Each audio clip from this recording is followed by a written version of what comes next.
New York is a dynamic city of neighborhoods, each one offering up its own special energy and flavor. Yep, the Big Apple is definitely big on flavor. Some people say you should never mix cheese and seafood. Well, I didn't make the rules, I just like to break them. And when it comes to Greenwich Village, no one gets the flavor of this neighborhood better than Chef Joey Campanero, a true Italian involved in several very cool eateries. Here's my bucatini. Chef Dan Silverman, on the other hand, is renowned for changing up the legendary Power Breakfast in Manhattan. Welcome to Brooklyn. But he knows the boroughs pretty well. In some way, my heart will never leave New York. Perfect. And then there's Chef Todd English, the man behind a restaurant dynasty, now working on passing the torch. Who's really the boss? I am. But don't tell him that. It's true what they say. New York is a state of mind. And these three great chefs are going to get us into a New York food state of mind. Right here, right now, on Three Chefs, One City.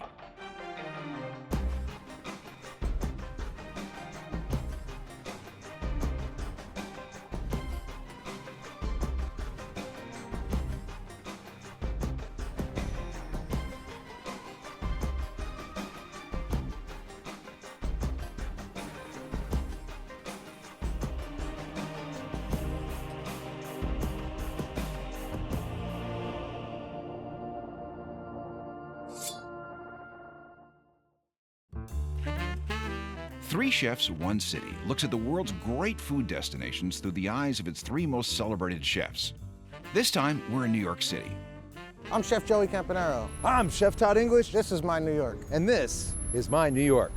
No, this is my city.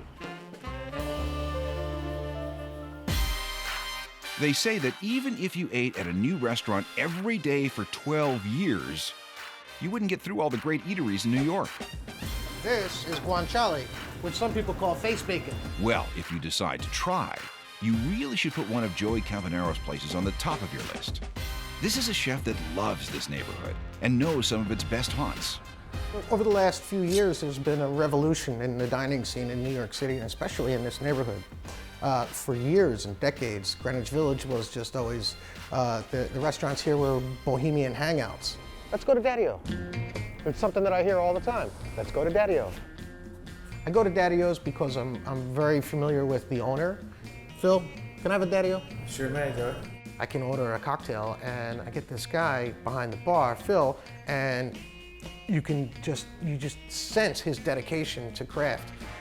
We decided to come back to our roots and make cocktails the proper way again, like the classic styles, and so that people can enjoy them again, and you can actually drink more without all that sugar that was added to cocktails back in the 90s and 80s like that.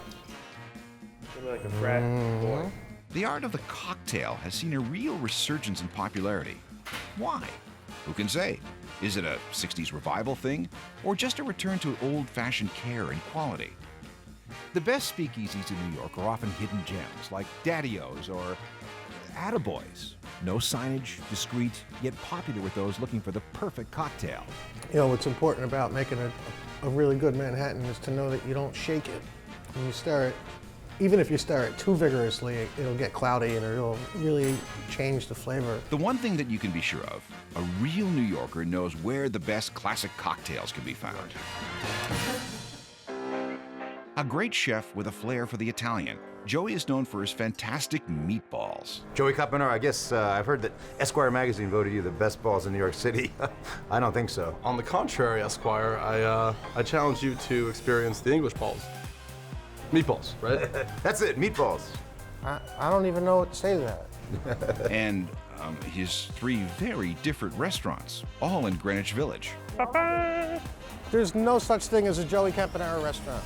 There are, but there really aren't. All of my restaurants have their own personality. They're not cookie-cutter places. The market table is rustic and laid back, an authentic feel delivering gourmet food without pretense. What do you call these, Mikey? Biggins. Biggins. Biggins. Joey and partner Mike Price created the clam with a focus on clams. The menu, however, is quite a bit broader than that. So we're hooking up old school, new school, onion soup. The Little Owl is big on flavor and reputation, small on space. And so the clientele here at Little Al come from all over the world. This is a very historical neighborhood, but it's also a neighborhood that is world famous. And this building is world famous because this is the building that the Friends characters lived in.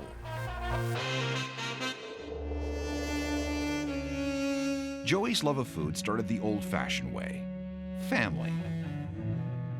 Being the youngest of 4 kids and having inspiring women in my life, I was always able to take bits and pieces of the best of every personality and idea and culminate them into my professional career. There were some interesting recipes that I was privy to from my grandmother and from my mother, and these were traditions that were passed down from Italy. And so to say that these are authentic Italian recipes is not true. What they are exactly how I believe a recipe is. You know, it's a lot of fat in this dish, so what I do is I incorporate acid in creative ways. So these are red onions that have been grilled with balsamic vinegar. And a recipe is a guideline, and it's something that if it's given to you, then it's just that. It's given to you. Use that recipe as a guideline and make it yours. You know, this is what American cuisine is, and it's not new and it's not old.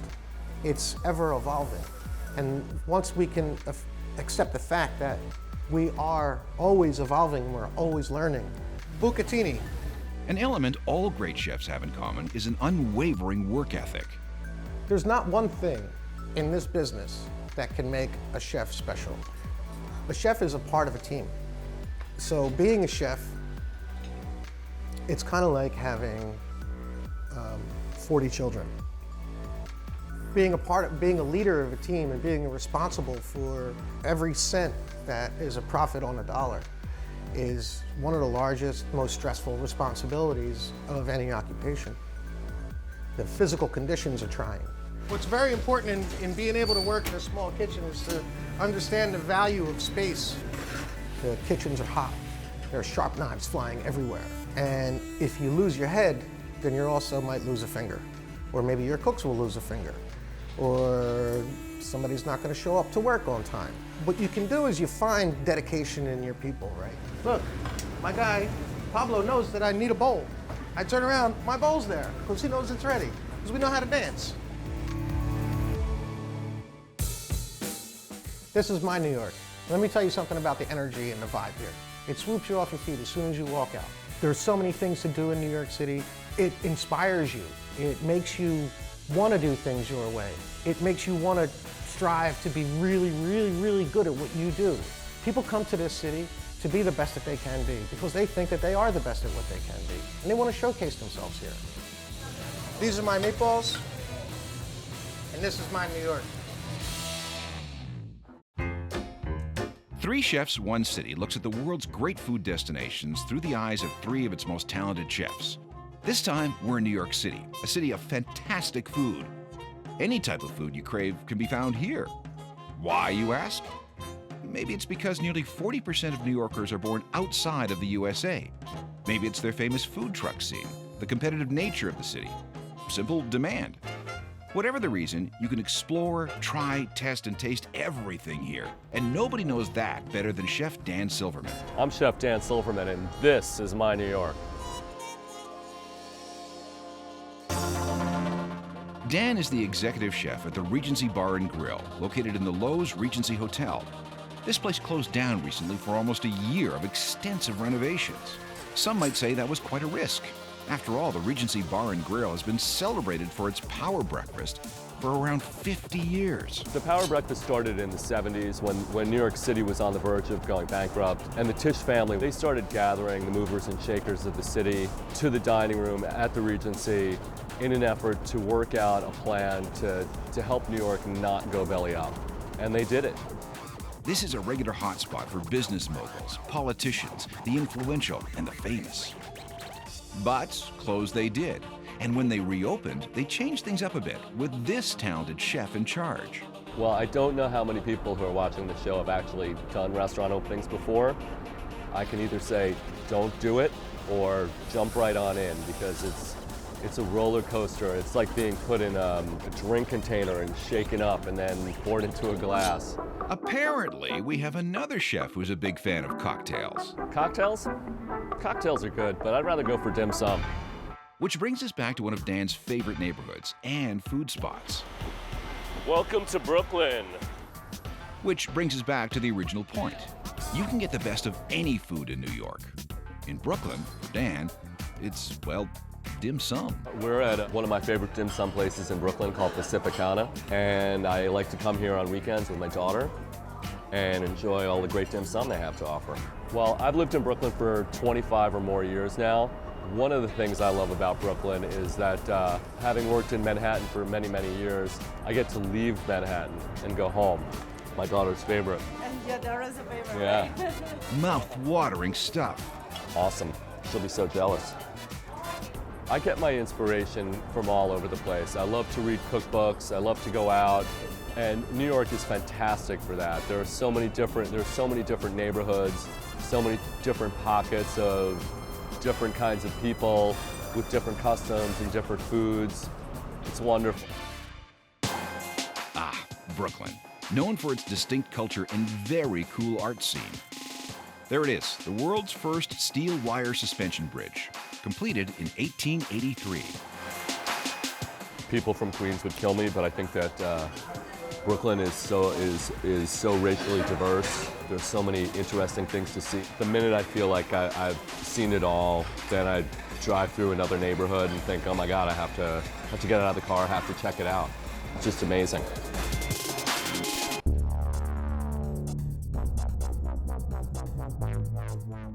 Now Dan knows how to make an egg sing. The Regency Hotel is the home of the power breakfast. You know, if it's not broken, don't fix it.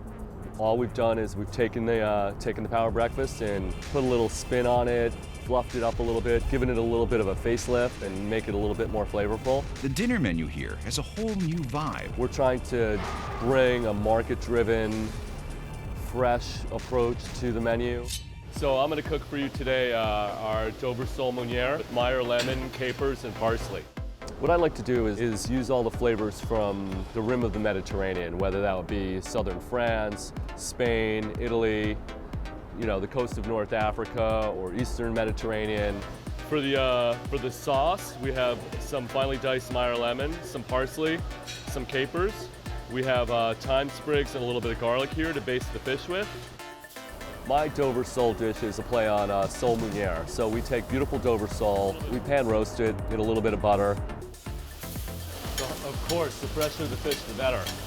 I do think that people are very interested and more invested in where food comes from. I do feel a sense of responsibility about what we serve and how we serve it.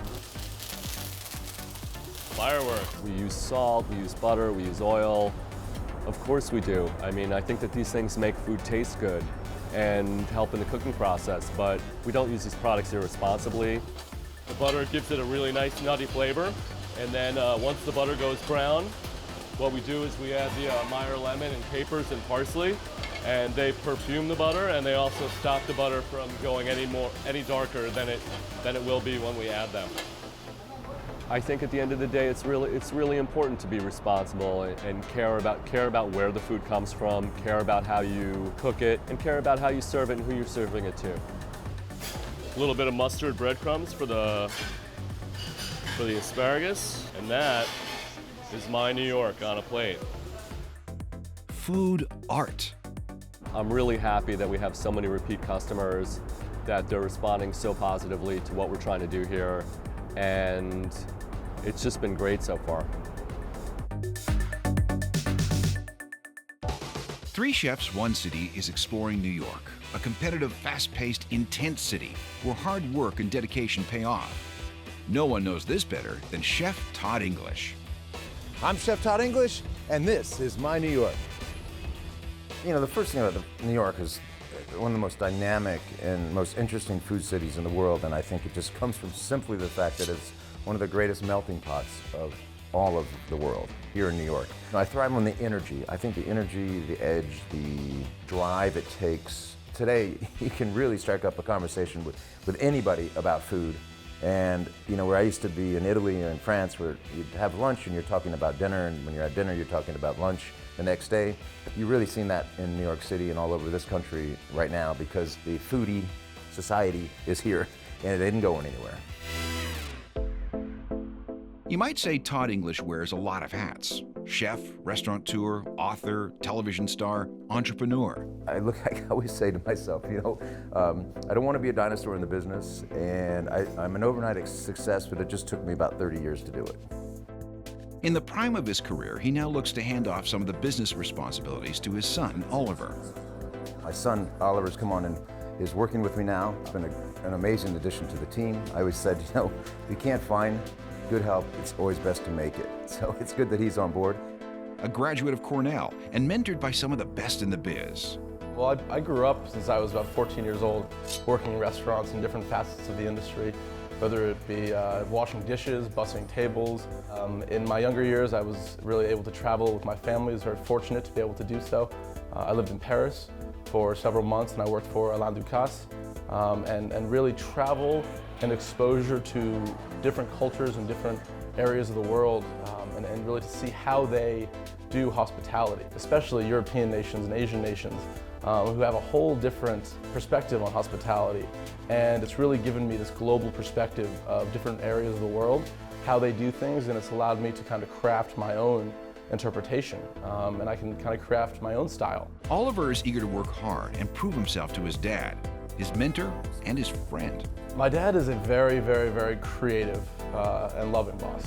We have a father-son relationship, which is very nice, and we have a mutual trust. Something in our relationship that's really developed over a period of time is this sort of front of house and back of house.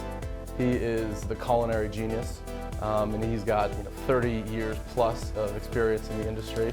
That's really where his true strength lies, is the creativity and the cooking component and the concept development. Todd loves the core foundation of his job, cooking. Perfect. And even with a restaurant dynasty, he never forgets this. I think when I got into food, which is a few years ago, over 30 years ago, it wasn't really cool to be a chef. Food was just emerging in the United States. People were just getting out of the habit of opening up cans. Farm to table was just beginning out of California. And so things were really beginning to happen. So, chefs started coming out of the kitchen. People started wanting to know what happens in the kitchen, understand the magic of what happens in the kitchen. Welcome to my kitchen here at Sava, my brasserie here in Manhattan. You can't really reinvent the wheel so much in the kitchen, but the interpretation of what one does and how you handle food is the magic, and that's our own sensibility of what we've grown up with, our past, all the things that happen. Todd has won more awards and accolades than you may realize. He's also been listed as Bon Appetit's Restaurateur of the Year and one of People magazine's 50 Most Beautiful People.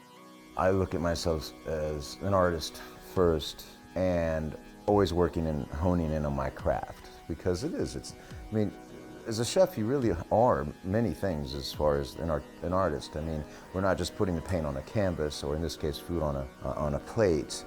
It is about how do we get that it's the chemistry, the alchemy along the way. So first things first here. Take our plate, all right? We have all the components done here, okay? And one of the things I always talk about, and I love Amadeus, Mozart. They said that he could hear music in his head. And from the standpoint as a chef, like what I try to do is think about food and all the flavors and all the things that happen and how it lands on my palate. And I don't want it to look like it's too fussed with. Mozart would put it together in his mind, from what I understand. So the cello, the strings, everybody would be playing their part. And it lands on your eardrum. The music lands on your eardrum, and that eardrum gets into our brain, and we interpret it as music. Chef, we have all our ingredients, our musicians, our components. We combine them all. Simple. Put them together. They land on our palate. We taste them. Boom. Put a beautiful local fresh farm egg on top. Wherever I might be, I want to be able to know and taste food just by thinking about the ingredients. All right, so there you go. You've got the beautiful Napoleon of farm fresh trout with a seared foie gras and truffle vinaigrette. Wait, let me get a picture. I gotta post that. we're going to go to a place that I think is one of the best I've seen, and I just happened upon it a few weeks ago, and it's down in the financial district. I think you're going to really love it. All right, we're here at this cool little joint that I love here in Manhattan. It's called the Dead Rabbit. The Dead Rabbit. Really? This could go either way. Now this is a speakeasy. Classic. I'm here with my good friend Chris. Hey, Chris. How are you? Nice to have you. Thank you for having us, man. This place is so cool. I love it. And I just want to, what's Dead Rabbit mean? So it was a gang here in New York City on Water Street, 19th century. So mid-1800s, a gentleman by the name of John Morrissey actually ran this gang. All right, let's get down to some muddling or mixing or shaking. So this is a counter punch. It's going to be Dead Rabbit Jamaican rum mix, Irish whiskey, Guinness stout beer, a little bit of lime juice, lime sherbet, and then we're going to finish it with some freshly grated nutmeg. All right. Cheers. This is great. Thank you so much. Oh, that's deliciously dangerous. Wow, that sounds good and a little complicated. In my New York, for cocktails, I go to Daddy-O's. This is our signature cocktail called the Daddy-O. It's a couple dashes of Gary Regan's orange bitters with wild turkey American honey liqueur and wild turkey rare breed small batch bourbon. Okay, it's a draw. You could drink a lot of these. Absolutely.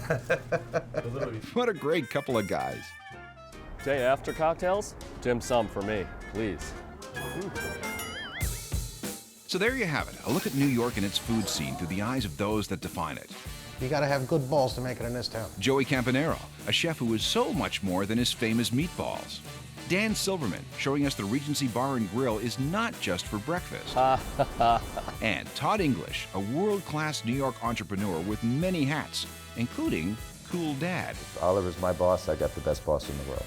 The Big Apple is big on personality and big on taste. One of the world's great food destinations. Revealed here on 3 Chefs, 1 City.